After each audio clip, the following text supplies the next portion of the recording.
at 10 years old, nagtitinda na po ako ng ice candy. Oh, wow. Nagtitinda na po ako ng silupin doon sa market. At saka tumutulong sa aking ina. Nagtitinda ng saging. Yung bilira nun, magaling din mag-payment. Ah, really? Oo, kaya malaki po yung aming nakukuhang allotment for the province of Biliran. Very, very good. Bilirano, Hansa. Ano yun? Toyo. Malat. Kulang na lang magkuan, magadobo. La la la, Roslyn, walang iwanan para sa sambayanan. Roslyn, la la la, Roslyn, ating kaibigan. La la la, Tara, Roslyn, kwentuhan tayo. La la la, Roslyn, walang iwanan para sa sambayanan. Mayang adlaw mga Bilirano. Ako po ang inyong lingkod na si Board Member Roslyn Espina Paras. Narito na naman po tayo sa isang episode ng ating kwentuhan with BM Roslyn upang makapagbigay ng impormasyon na pwedeng pagkunan ng inspirasyon at kaalaman tungkol sa mga nagkalain-lain ng mga kaganapan o personalidad sa atong mahal na probinsya ng Biliran. Mga kaigsuunan ko, please help me welcome our guest for today. He is a graduate of Doctor of Management Technology, major in Business Management at the Eastern Visayas State University. Prior to his doctorate, he garnered his Master in Business Administration, major in Fiscal Administration at the Philippine School of Business Administration, or PSBA Manila. No other than Dr. Faustino Jojo V. Gayas, Jr., DMT, our Provincial Director of DTI Biliran. Magandang araw po, Sir Jojo, and welcome to Kwentuhan with BM Roslyn. Magandang araw po, Ma'am Roslyn, at sa ating mga nakikinig at nagsusubaybay sa ating kwentuhan ni BM Roslyn. Thank you. So, first, let us get to know better the man behind DTI. Sir Jojo, baka pwede niyo pong ikwento sa amin ang naging journey niyo in becoming the PD of DTI Biliran. Okay.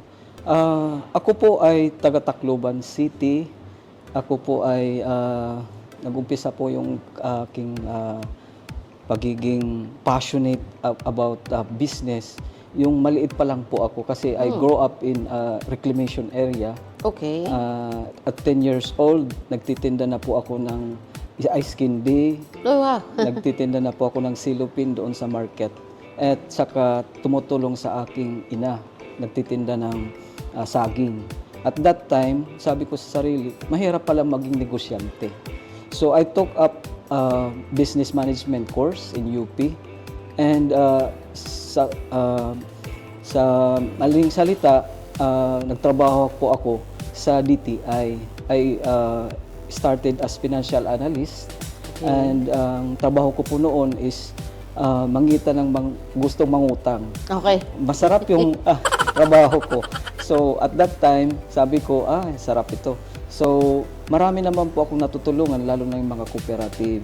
Opo. Kasi at that time, yung program po ng DTI is Costro Cooperative. Okay. So, as I grow in DTI, I took up also some trainings na nakatulong sa akin to grow as I am now. So, with that, sa madaling salita, na-promote po ako as special trade and industry development specialist na tumutulong sa mga pagkakandak ng trainings sa ating mga micro, small, and medium enterprises at tumutulong din sa tinatawag naming mga trade fair. Apo. And then, tumaas yung kuang ko position by way na ang principle ko kasi sana makatulong ako sa mga negosyante, sa aking kapwa, and bumabalik naman po yung parang feeling ko lang na mayroon akong nag-gain out of that. So, last 2018, inassign ako ng aming regional director na maging OIC Provincial Director ng DTI Biliran. Okay. Kasi yung aming pong regional director was promoted to become the Assistant Regional Director. And so, sabi ko naman, this is another challenge because I am new to the province But sabi ko naman, I just have to do my best and God will do the rest. So sabi ko gano'n. So within my 2 years po, marami naman po tayong na-accomplish dito sa Biliran. And I was luckily last 2022 yata, si Governor nag-award po ng DTI Biliran as one of the agency na magaling ang performance. So, yun po, yun po ang journey. Oo. I think Biliran is blessed dahil halos lahat ng ating mga nagiging provincial director or in charge ng mga nagkalain-lain ng mga ahensya ng gobyerno, talagang mga top of their class, kumbaga, napakagaling. You said earlier, when we were talking, 27 years Opo, in DTI. in DTI po. So, and you are, how old if you don't mind me asking? Mga 51 na po ako ngayon. So, matagal pa. Matagal pa. Matagal pa ho kayong makakatulong dito sa amin sa Biliran. Oo naman, okay. Of course. Yan ang, I know that's one of the programs of DTI, yung pautang sa mga negosyante. And I like your story kay parang you really embody the entrepreneurial spirit. Kay bata pa lang po kayo, talagang gusto nyo nang magnegosyo. And yun din ho talaga ang purpose ng DTI, di ba? Opo. To help small, micro, medium entrepreneurs Opo. succeed. Yeah. What personal achievement are you proud of that not many people know about, sir? Sa tingin ko, when I started in DTI kasi, may mga system na kailangan ma-improve. Like for example, in Biliran, panahon ng COVID, mahirap makikonek sa aming mga clients. So ang ginawa po namin is, ako personally, I developed a system na doon pa lang sa Facebook, they can enroll the programs and services of DTI by coming up a link na doon na sila mag-i-encode ng kanilang gusto sa DTI. Tsaka mayroon po tayong mga QR code na that time nakatulong talaga na maraming maka-avail ng services ng DTI.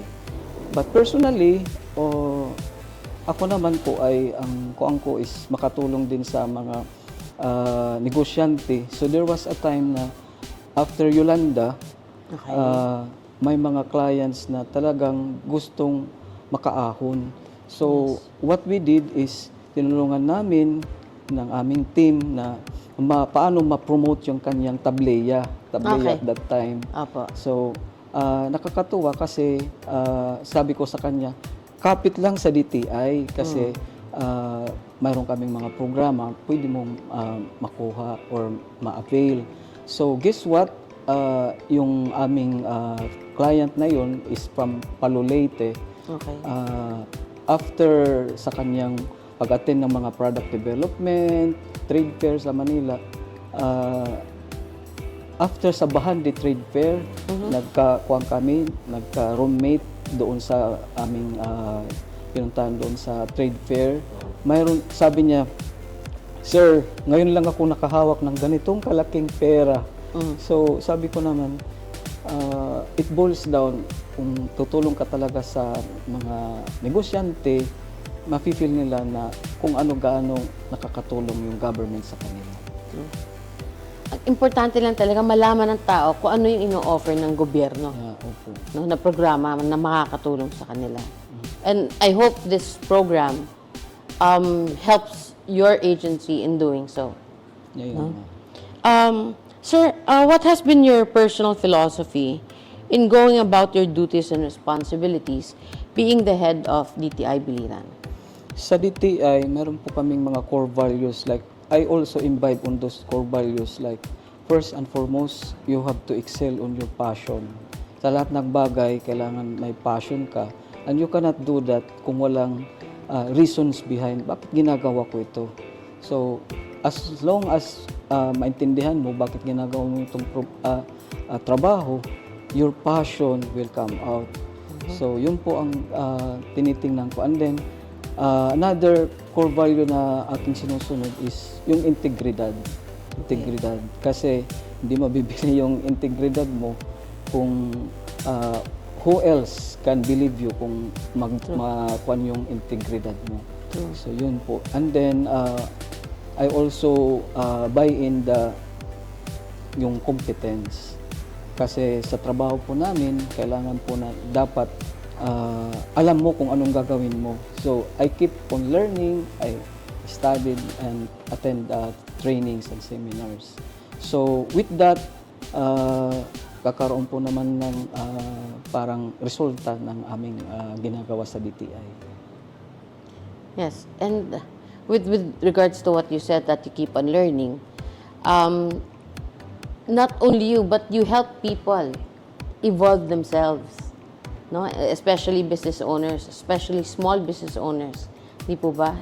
I believe that's one of your programs is conducting training, seminars. Opo. No? Alam kasi, naka-experience ako na parang meron no ata ako na napasama sa inyo na nag-attend ng parang bookkeeping, di ba? That's one of the things that you help small micro business people learn. Kasi paminsan yung iba walang no background whatsoever eh. No? Kaya yun ang isa sa mga rason bakit sila nagpe-fail. Yeah, opo. No? Now let's learn more about the institution itself. Sir Jojo, can you discuss briefly the functions of DTI aside sa pagre-regulate ng presyo ng mga bilihin? So, ang DTI po, pwede pong ma-describe into 3 words or 3 letters. TNK, trabaho, negosyo, kabuhayan at consumer. Okay. So, sa madaling salita, trabaho, gusto po namin develop ng mga entrepreneur na magbibigay ng trabaho sa ating mga mamamayan. So, ang ginagawa po ng DTI through our negosyo center sa lahat po ng mga munisipyo ay nagkakandak ng mga entrepreneurial mindsetting. Ma'am, nagkakandak po kami ng mga negosyo serbisyo sa barangay, pumunta po kami sa mga liblib na lugar na dito po sa Biliran at nagkakandak po kami ng tinatawag na entrepreneurial mindsetting. So, with that, ini-encourage po namin na lahat po ng mga nasa komunidad, hindi lang sila maging palaasa sa government, and at the same time, magawa po sila ng mga negosyo. So, among those participants na nandun po sa community, pumipili po kami ng mga participant na mayroong ng existing Businesses. negosyo. Okay. So, for example, sari-sari store siya, Apo. binibigyan po namin ng ayuda in the form Okay. of livelihood kits. Ang tawag po namin dyan is livelihood seeding kits. So, worth 8,000 to 10,000 po yun. Hindi siya cash, but in goods siya. Oo. Yung mga kape, ganyan, Yeah, na kape, pwede oo, ibenta oo. sa tindahan. And then, these mga beneficiaries, alam namin na yung iba hindi naman yan magpo-prosper. So, binabalikan po namin, nagkakandak din kami ng mga trainings to monitor them and also to connect them to other agencies. Like, for example, gusto nila ng ibang ahensya na tulong sa kanila. Like, for example, DOST, matulungan sila sa technology transfer, yun po. And then, ang DTI naman ay mayroon po tayong mga negosyo center sa ibang sa lahat po ng munisipyo na doon po ay nag-i-encourage na maggawa ng produkto na pwede nilang ibenta locally and nationally or in abroad. So, ano po yung ginagawa natin is align po siya sa ating tinatawag na one town, one product. Okay. So, sa ngayon po, mayroon na po tayong law, yung one town, one product, na wherein yung ating mga gustong mag-prepare or maggawa ng delicacy, tinutulungan sila how to do it right, especially the food safety. Kinakandak po namin yan. At saka, tinutulungan namin sila na maayos yung kanilang produkto by coming up with product development. So, yung product development naman yan, mayroon yan product labeling. After that, tinutulungan sila makonek sa merkado by coming up or inviting them to trade fairs. Yes. So, yung mga trade fairs, meron po tayong provincial. Yung this coming October 3 to 7 is National Trade Fair or Regional Trade Fair. Andun po siya sa SM Mega Mall. So, ang mga buyers dyan is pwede siyang bumili ng maramihan as exporter. So, yun po. Marami po pa tayong mga programa sa DTI. On the part naman po sa aming tinatawag na consumer, so yung DTI po is through our local price coordinating council, nagagawa po tayo ng mga palisiya through the help of our local price coordinating council with regards to prices and supply of commodities. So, under Consumer Act of the Philippines, hindi lang po yung DTI, lahat po ng agency na kaakibat doon sa Price Act, sila po yung naggagawa ng mga necessary or programs to help those consumers. Okay. Sa DTI naman, kakandak kami ng consumer protection advocacy. So, Paano po yan? pumunta po kami sa mga schools, kakandak kami ano yung consumer rights and consumer responsibilities. And in fact, sa aming FB page, andon po yung aming mga advocacy regarding consumerism at saka mga advocacy paano po maging vigilant yung ating consumidor. Ano po ang ano po ang inyong, para malaman ng ating mga nanonood, ano po ang inyong FB page? DTI Biliran. Simple lang. DTI Biliran. Okay, DTI Biliran. Doon po sa mga may mga gustong malaman, tungkol pa sa mga nakalain lang na programa ng ating DTI, pasukin niyo lang po ang FB page ng DTI Biliran. As simple as that. Huh? So, ano pa po ang iba pang programa o proyekto ng DTI? Actually, nabanggit po ninyo na yung DTI tumutulong sa pagpapautang. Yes. So, yung Yan, maraming gustong magtanong niyan. Yan. Actually, yung ating pong DTI through Small Business Corporation, madali na po ngayon mag-access ng financing. Kung mayroon po kayong cellphone, all you have to do is type lang po yung Small Business Corporation, lalabas po doon yung link, at doon ka na magpipindot, malilink ka doon sa tinatawag nila na enrollment. So, gagawa ka ng account, i-upload mo yung inyong credentials like business permit, business name, saka magbi-video ka sa kuan mo, sa tindahan. Okay. And then with that, doon ka na magpropose kung para ano yung uutangin mo. So after that, makaka-receive ka na ng acknowledge kung Akala ko makaka-receive na kagad ng pera. approve ba or ano, may kulang pa. Yun po. So, how much is the minimum amount na pwedeng ipautang and magkano ang maximum amount na pwede pong ipautang? Actually, depende po sa type of business at purpose. So, pwede pong makautang as low as 50,000. And you can get also up to 3 million. Wow. And the interest is competitive. How competitive? Ano yung interest? Interest niya is, I think, 10%. Ay, competitive na ba yun? Mayroon pong, actually, yung kanyang, compared to other commercial bank, stable po yung kanyang interest rate na 10% per annum? per annum. Di ba mataas yun, sir? Yun po yung interest na sa Small Business Corporation. So, pag lumalak sa financing arm ng DTI. DTI, oo. Okay. Kasi sa commercial banks, sometimes, parang ang interest po ata nila, 7 point something Pero per 8. yung experience po namin, hindi naman pagkuhan sa commercial banks, hindi siya fluctuating doon yung iba. For example, yung economy natin is medyo maghirap, so tumataas siya. So yung sa DTI, fixed rate siya, steady siya. Okay, so that's good. At least may other options na pwedeng pagkunan ng pag-uutangan ang mga negosyante natin, lalo na dito sa biliran.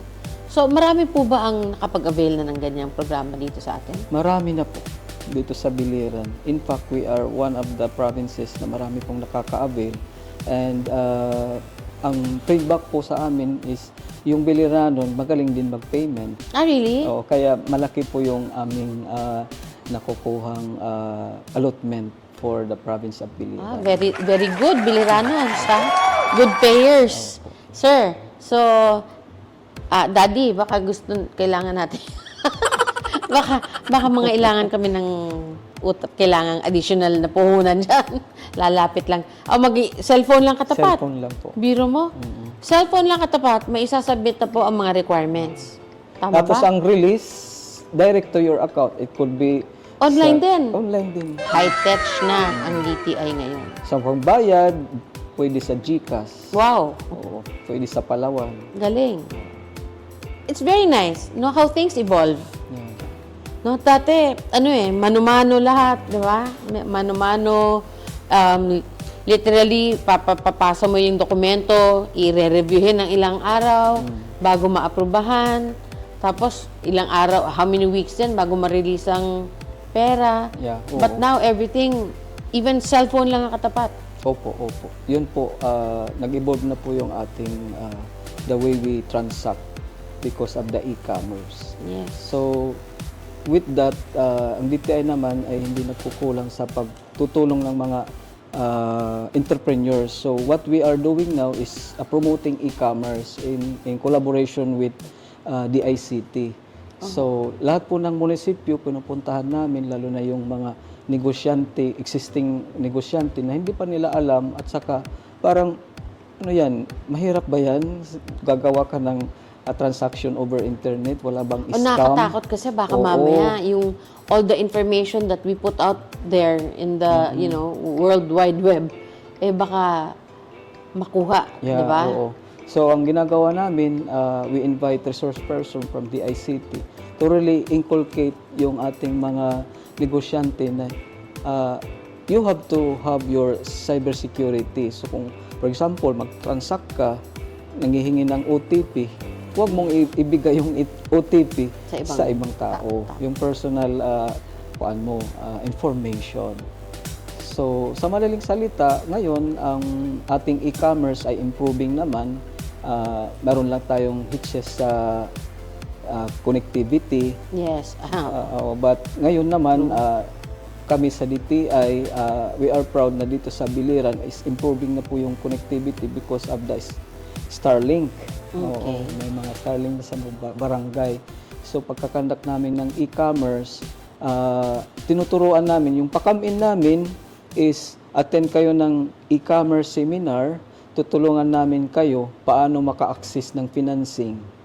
Kasi tutulungan namin paano maggawa ng account, ng Gmail mo, or anong tawag doon,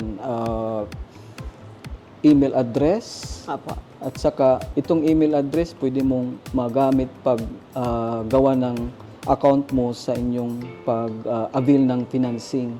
So, walk through namin ang proseso. So, yun po ang pakamin namin. So, sa awa ng Diyos, marami naman nag-a-attend at saka they are happy of how the internet is helping the entrepreneurs now. Correct po kayo, Ma'am Roslyn, na kailangan po nating mag-massive information dissemination kung ano po yung programa ng government like DTI para marami pong maka-access ng information at maka-avail ng ating programa. Yun po ang ating additional question regarding dyan po sa finance. Puro utang na pinag-usapan, no? Hindi. Kasi kung ako, definitely, maraming interesado rin dyan, di ba? Only existing business owners po ba ang pwedeng mag-avail or pwede yung mga nagpaplano pa lang na pumasok ng negosyo? Sa ngayon, yung existing pa lang, but according to SBC, Small Business Corporation, they are now crafting programs towards that startup. Ah, nice. Oo, mayroon ng lalabas na mga programa for startup. Kailan? Soon. Kailan yung soon? Gagaling ko lang po sa National Convention, yun po ang plano ng Small Business Corporation. Kasi yun din po ang feedback ng mga business owners. But kami naman sa DTI, ang aming pong emphasize, Na-excite daw ako eh. No? Kailan yung soon, sir? maybe within the leadership ni BBM. Eh, tagal pa noon hanggang 2028, sir. Basta yung ng panabang. Maybe this year or next year. Yun ang mas maganda sana. Yeah. Kasi, I mean, ang dami dyan na may pangarap, magtayo ng ganito, magtayo ng ganyan, pero they lack the funds. Diba? They don't have any money. Pero nangangarap sila magtayo ng, sabihin natin, mag-fish pond or mag-alaga ng kung ano mang pwede nilang alagaan, mag-poultry ba, o magbabuyan, pero wala naman, you can do that, right? Even those types of businesses, not necessarily na sari-sari store or kung ano pang tindahan na pwedeng gawin, no? Wala naman po kayong sigurong mas pinapabora na negosyo compared sa dito sa atin, sa SB Corporation. All type of business. All types of businesses allowed. Except sa agriculture. Ay, except. Oo. Hindi kasi So, hindi mayroon pala DA. pwede yung ano? Oo. Kasi may land bank. True. Oo. So, ang susunod pala nating questionin, dapat ang i-interview ay land bank para malaman natin din ang hopefully, pohon-pohon, God willing. No? So, aside from the pautang, meron pa po bang ibang programa ang DTI dito po sa ating probinsya? Yeah, marami pa po. Like say, for example, yung mga existing entrepreneur na they would like to soar high yung kanilang pagbibusiness, meron po tayong tinatawag na Kapatid Mentor Me. Yung Kapatid Mentor Me, it's a program ng DTI in collaboration ng Go Negosyo Foundation. So, ang ginagawa po doon, mayroon pong 10 modules na in a week, 2 times nag-a-attend yung ating mga naka-enroll na negosyante. In every module, mayroon po siyang ginagawang parang sharing ng ating ini-invite na key players na siya po yung parang, kasi ang Kapatid Mentor Me is a big small brother program. Apa. So, yung Big Brother, gusto niyang tulungan yung small enterprises o micro enterprises. So, yung mentoring ang coaching nangyayari po doon sa kanilang session. Okay. Ang kagandahan po, after the 10 modules, makakagawa siya ng business improvement plan na during the culmination, nag-i-invite po ng mga financing institution like Small Business Corporation, Land Bank. Okay. Saka kung ano yung i-propose mo for expansion, na maganda naman yung plano mo, ma-convince mo yung mga financing institution, dyan, outright, pwede kayong matulungan. Yan po ang So, how many sessions? 10. 10 sessions. How long? For I think 1 month. 1 month, Oo. 10 sessions. Oo, in pero 1 month. online po siya ngayon. Online. Online. Oo. So, yung kwan lang namin na dapat po mga participant or target participant is hindi mag-absent. Kasi kung mag-absent siya, malaking bagay po sa susunod na module. Kasi Hindi prerequisite siya. Hindi makukumpleto ang Hindi learnings niya. makukomplete. Oo. No? Oo. Tsaka hindi siya mabibigyan ng certificate. Hindi mabibigyan ng certificate. Sa amin naman, it's parang no-no talaga. So, ang ginagawa namin, pinupuntahan namin yung entrepreneur, bakit siya nag-absent. So, kung may problema, kung kailangan niyang mag-make-up class, pwede naman po. Pero ang nangyayari dyan, i-connect siya sa other region. Kasi ang ating pag-conduct, it's a regional online session. So, yun po. Kapatid Mentor Me. Is there a specific topic or type of business lang na merong ganyang Mentor Me project? All sorts of business na pwede naman. Like for example, last year, mayroong related sa tourism. Okay. So, yung kanya is parang tourism destination na pupunta ka doon sa bundok nila, mag-yoga. Oo, tapos i-treat yung tourist, local tourist or foreign tourist doon. So, every aspect po ng module, it starts with entrepreneurial mindsetting. Okay. So, and then, mayroon po tayong product development, mayroon pong even yung law like business Partnership and, and corporation. corporations, yes. Pwede yun. Ang ultimate product po or output is mayroon siyang tinatawag na business model canvas na magagawa. Okay. So yung business model canvas, maintindihan ng entrepreneur, ay ganito pala yung aking business. So naintindihan niya bakit ganun lang ang process, ano yung mga backdowns na nangyayari because naintindihan niya yung kanyang business model canvas. So, to be clear, the Mentor Me, tama po, Mentor Me program of DTI is specific to the business that you want to go into. Tama po ba? For example, ako, gusto ko pong magtayo ng restaurant, pero wala akong alam sa pagmamanage ng isang restaurant. Ganun po ba yun? Meron po bang Mentor Me on pag ano ng Iba yun restaurant? po. It's business planning yung kuan mo. Yung Mentor Me, existing na siya. Na gusto mong ma-improve yung business mo, expand it. Okay. Internal growth. Internal growth. So, Okay. So, meron din po kayo nung, kunyari, Sir, gusto ko po sana magtayo ng restaurant, kaso nga lang wala akong idea. I know how to cook. My passion is cooking. But on the management side, I lack the knowledge, like the costing, etc. So, can you help me with that? Parang ganon. Meron din po bang... Oo, mayroon tayong tinatawag na simplified business planning. Okay. Like for example, last 2 days ago, nag-connect po sa amin yung OWA. Yung mga beneficiaries naman is mga OFW Okay. na may puhunan Apa.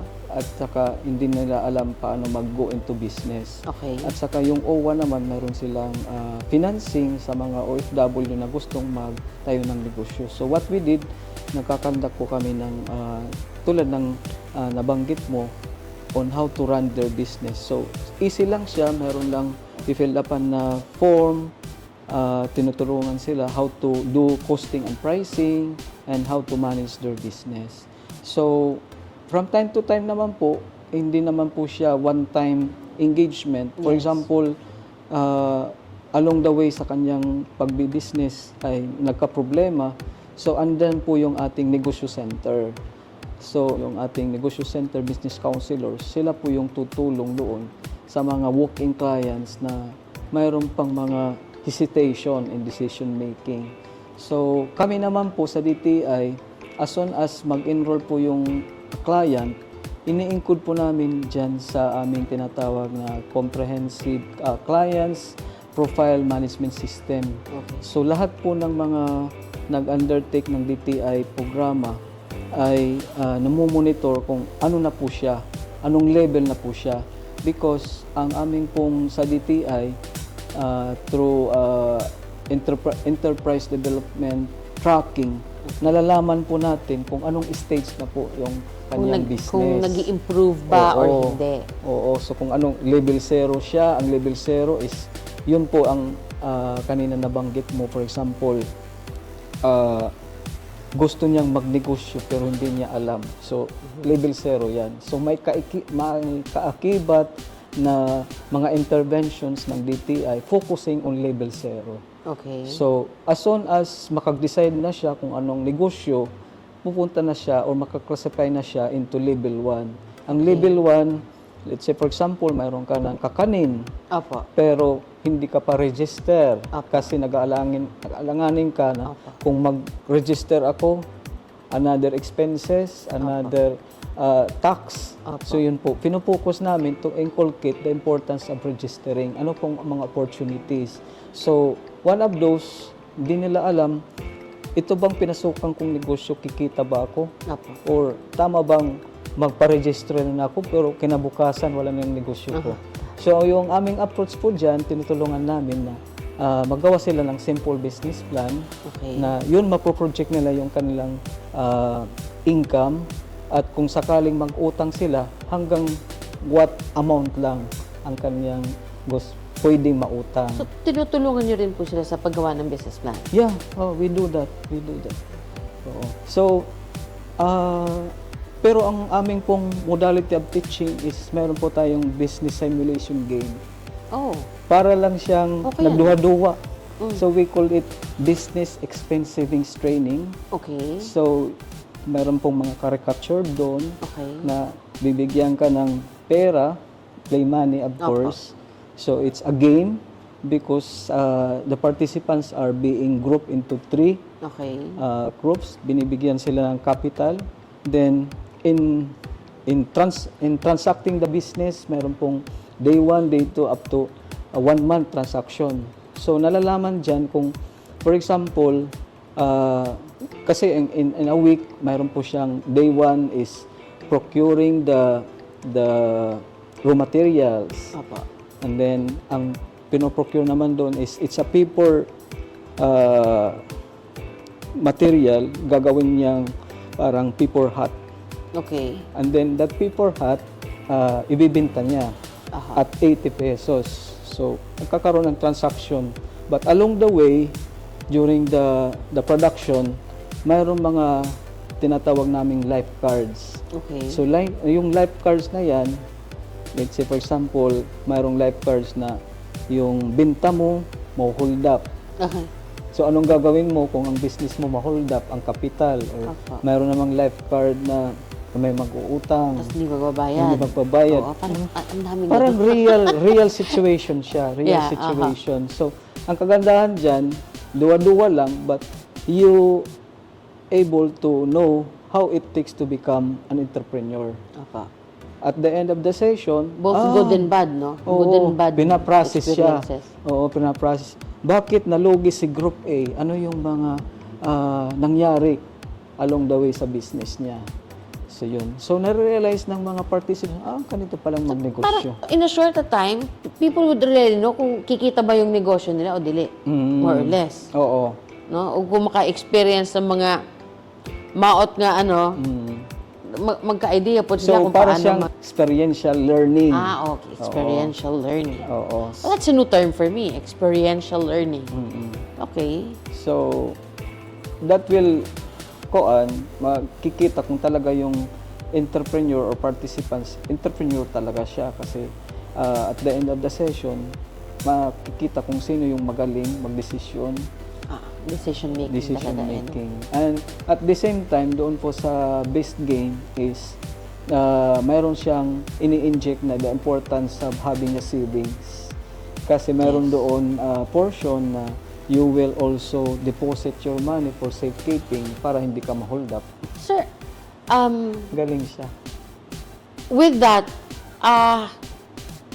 ang tawag dito, kasi interesado ako dyan na sa ginagawa niyong programa, no?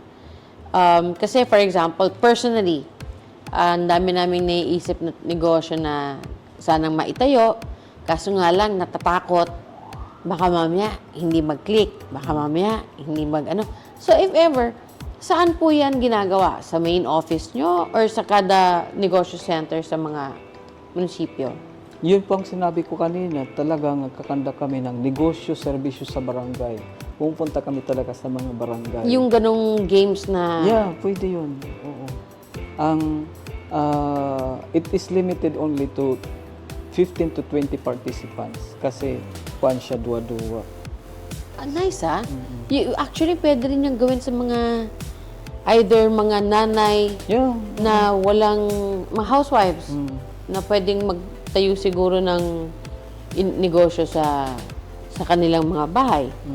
No? Or sa mga out-of-school youth na pwedeng kesa tumambay, magtayo ng negosyo din. So yun po, oo. Yun po yung sa level 1. So for example, nasa level 1 ka na, you were convinced na talagang may passion na ako pag negosyo. So, magpapa-register na ako sa DTI, kukuha na ako ng business name, Yes. registration, kukuha na ako sa munisipyo ng mayor's permit kasi Apo. desidido talaga Desidido ako na. magnegosyo. So, ang nangyayari dyan, as soon as mayroon ka ng business name, business registration, here comes the labeling. Magiging level 2 ka na. So, ang level 2, meaning to say, you are growing enterprise. So, yung growing enterprise, meron kaming mga kaakibat na mga interventions for those enterprises na nasa level 2. Sir, kailan ang schedule niyo sa Barangay Karay-Karay? Maalam lang. We are coordinating talaga, ma'am, sa ating munisipyo. In fact, ako talaga, this year, kinakausap ko na yung ating mga mayors, ano yung programa ng DTI, ano po yung ma-offer ng LGU to counterpart ng aming limited budget. Yes, So, of course. we are open and transparent ano yung mga programa ng DTI this year.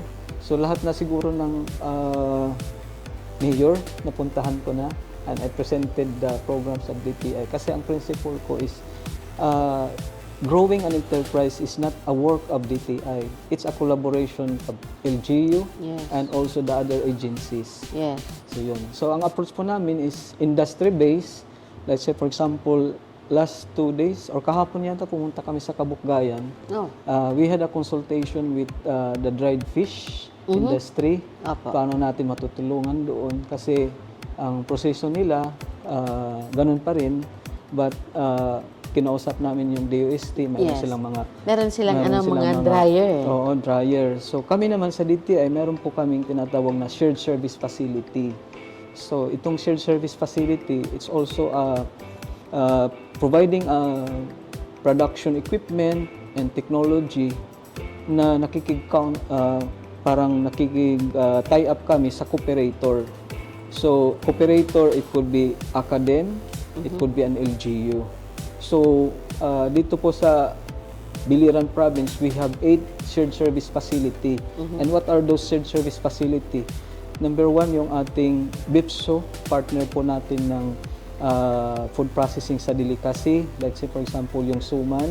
Opo. So, mayroon po tayong facility doon sa BIPSO na pwede anybody na gustong magluto ng suman na hygienic siya, food safety. Meron po doong mga equipment na hindi naman siya libre. You have to pay.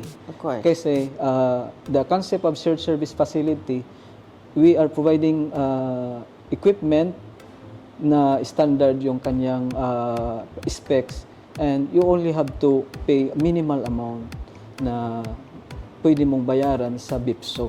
Opo. So, ang kagandahan yan, let's say for example in Naval, na-improve po na natin yung process ng suman. So ngayon, ang Naval po is, we call it suman dinabal. Yan po yung Naka-retort nakalagay na sa siya. freeze, ano saan eh? Kanang vacuum sealed. Yeah, oo. Yun po yung ating output.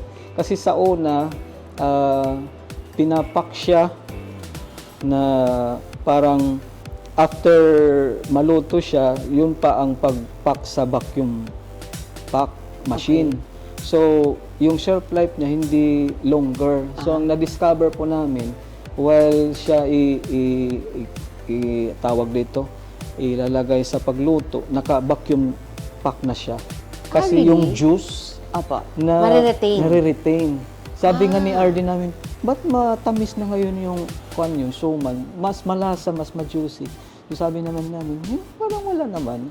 It's a discovery na from time to, in the span of time, na-discover namin. At saka yung kagandahan ngayon is, malinis na siya. Hindi na siya parang messy. Kasi andun na siya. Pagbili mo, nakakuan na siya. Nai-improve talaga, no? By time. No? Actually, nung Pasko, yan yung naka-box, no? Yan ho ang pinamigay ni Congressman sa Yan. sa Maraming kuwan po namin kay sa House of Congressman. Representatives, almost lahat ho ng committees na kung saan member siya, yun ho ang pinamigay namin na giveaway for Christmas dun sa Congress. Para matikman naman nila ang produkto natin ng Naval. Di ba? Oo. Which is, ang sarap talaga. So, sir, where do you see DTI Biliran going in the next few years, and what legacy do you hope to leave behind? Yeah, DTI talaga is for mga negosyante and consumidor. So, 3 years to 5 years from now, we see ang aming intervention is industry-based na. So, babalikan namin kung ano yung mga priority industry ng ating government na pinanguna ng ating Governor Gerald. Ano po yung maisusupport ng DTI in terms of developing these industries. Okay. So, kakibat po dito yung aming shared service facility na we do have to promote this shared service facility ng ating mga micro-enterprises makakuha or maka-avail ng ating shared service facility. Secondly, we also looking forward na ang ating mga clients is makapacitate sa ating tinatawag na e-commerce or doing business in online. So lahat po ng ating ginagawa is nagkakaroon po tayo ng mga capacity development sa kanila na hindi mahirap magnegosyo online. You only have to do what it takes to have an online business. Okay. And thirdly, doon naman po sa ating consumer, so we are looking forward yung ating mga consumidor dito sa Biliran, maging vigilant na sila. And this year, actually, mayroon na kaming develop na form na kung mayroon kang complaint, you only have to scan our QR code.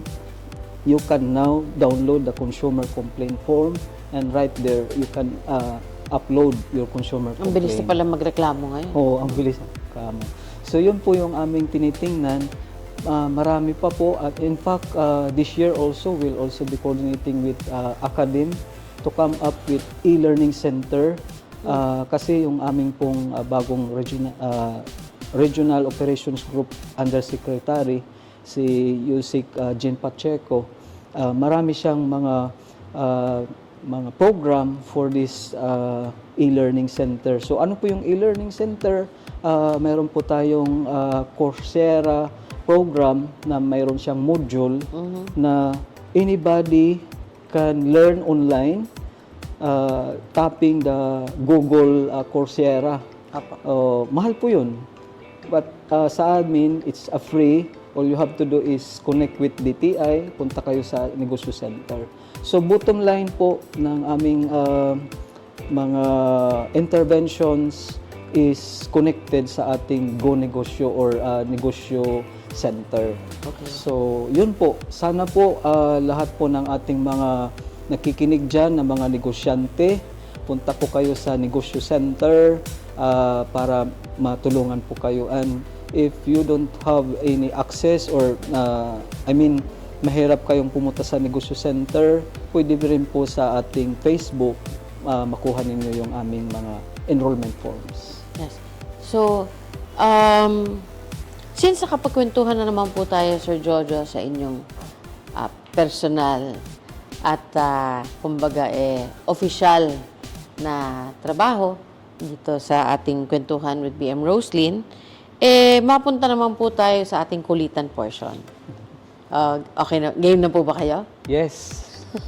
A few moments later. Ang ating laro ngayong araw ay tinatawag na Sagot or Lagot, the Inuman Challenge.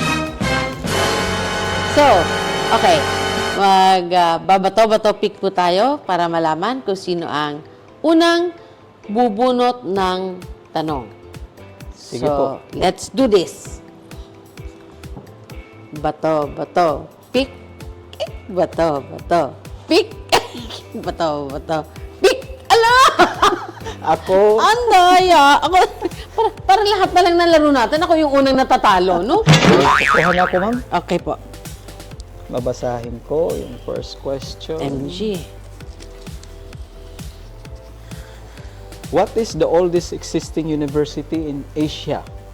It was founded in 1611 in Manila, Philippines, from funds and a library bequeathed by the third Bishop of Manila. University of Santo Tomas. Am I correct? Correct! Thank you! Yes! Wow! So, sino inom siya? Inom si sir? 1 point for you, Ikaw naman magtanong sa kanya. Ay, oh, man! Kala ko naman, inom na ka. Hindi pa pala. Proud pa naman ako. First time ako nakasagot na tama. Okay. Ay, naman Sa to San eh. Tomas, Santo Tomas. UST. UST. Opo. Ay, hindi po ako doon nag-aral. Okay. Alam ko na yung sagot. Galing. Alam ko yun ang oldest school talaga eh. Named the second largest volcanic eruption of the 20th century by the U.S. Geological Survey, the sulfuric acidic ash emitted from the 1991 eruption of what volcano in the Philippines cost $700 million in damages and caused global temperatures to drop by more than 0.9 degrees Fahrenheit. Mahirap. Taal Volcano. Pag ihapgad. 1, 2. Taal Volcano. The correct answer is Mount Pinatubo. Ay, oo nga pala. Oh, alam ko rin. Sana napunta sa akin. Okay. I-inumin ni sir ang pinakamalapit sa kanya. Dito. Ito? Yan. Ano ba ito?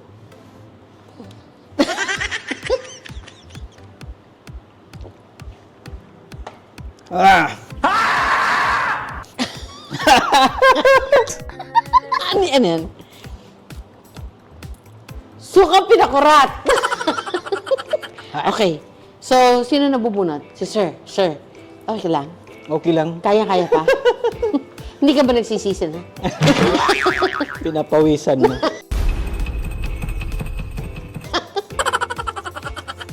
Nangurog naman ang kapat ni sir. Ay!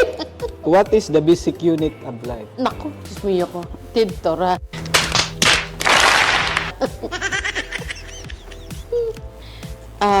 Basic unit of life? Wala ba gustong mag-senes siya po? What's the correct answer? The correct action is cell. Cell. Cell. Sorry, hindi ako scientific. Sir, pili po kayo ng iinumin ko. Sige lang. May Umunti ka pinakamarami na lang. Ay! Ang bait mo, sir. Patay ka, ma'am.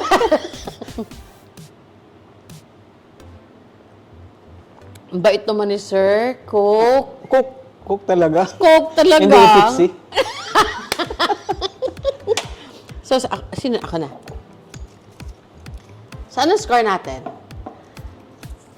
1-0. 1-0. What is the only fruit that has its seeds on the outside? Seeds at the outside. Sago ka saan? Seeds at the outside. Ano ba to? Mayroon ba yun? Maglagi. Ano ba to?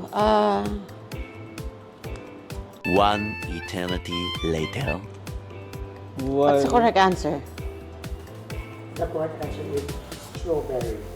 Ay, bitaw, no? Oo. Sa labas, no? Ano pala? Sa ano kayo? So ako na naman. Nahihiya ako. Ito na lang. Ito, sir. Although hindi ko alam kung ano yan, pero sige lang. Mukhang, kung yan yung dati, at least makabawi-bawi naman ako sa inyo. Kalamansi yata yun. Kalamansi? Kalamansi! Akala ko naman pineapple juice. Last time kasi pineapple juice. Kalamansi daw. Okay, Okay, kayo ako. naman. Ano na score natin? 1-0. Okay. Science ito. Nakpat. What is the first element on the periodic table? Oh my God! Hello! Ano ba yan? Pasalo ako sa mga lahat ng guro na nanonood dyan. Pasensya.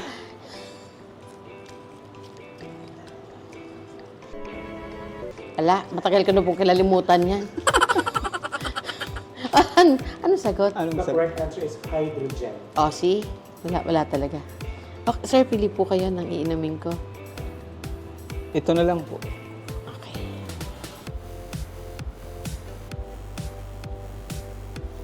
Ito lang tumutulo. Ano yun? Walang tumutulo. Ang lapot.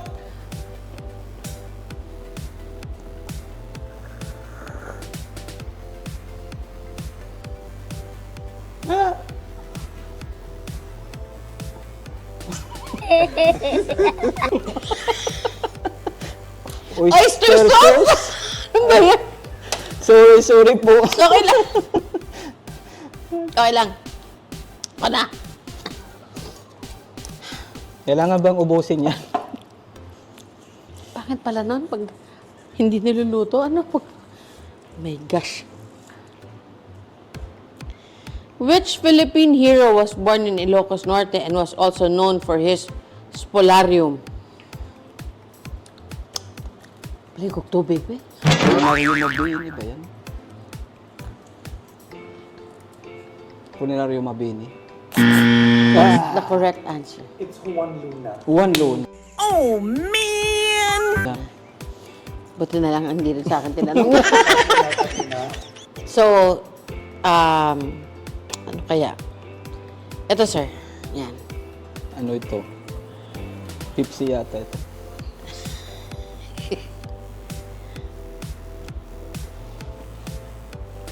Ano yan? Toyo. Malat. Kulang na lang magkuan. Magadobo.